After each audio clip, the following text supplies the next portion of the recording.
Adopté en mars 2015 par l'Assemblée nationale, le Sénat algérien a voté jeudi 10 décembre la loi relative aux violences faites aux femmes. Désormais dans le code pénal, le texte introduit la notion de harcèlement sexuel et punit toute forme d'agression, de violence verbale, psychologique notamment en cas de récidive. Quiconque porterait volontairement des coups à son conjoint risque en fonction des blessures une peine de 1 à 20 ans de prison, voire la réclusion à perpétuité en cas de décès de la femme.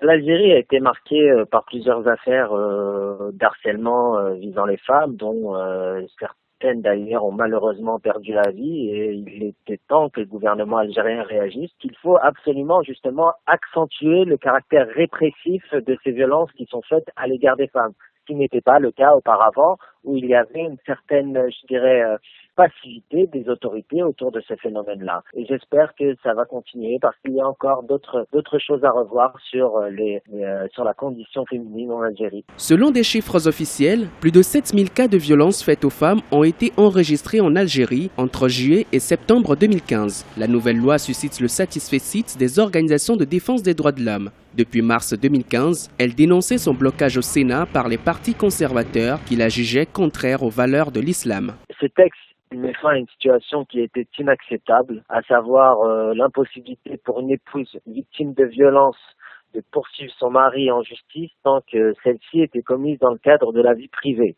ce qui était un non-sens et ce qui était une profonde injustice. L'histoire de l'Algérie a toujours été liée aux femmes. Les femmes ont toujours en Algérie joué un grand rôle et elles sont connues pour être des ferventes combattantes de la souveraineté du pays. Donc cette loi, elle est bien accueillie. Après la Tunisie, l'Algérie devient le deuxième pays du Maghreb à criminaliser les violences contre les femmes. Le Maroc tente également de l'introduire dans son arsenal juridique, mais le sujet fait l'objet de vifs débats dans le pays. Selon le 7e rapport annuel de l'Observateur marocain des violences faites aux femmes, près de 38 318 cas de violences ont été enregistrés en 2014 à travers le pays.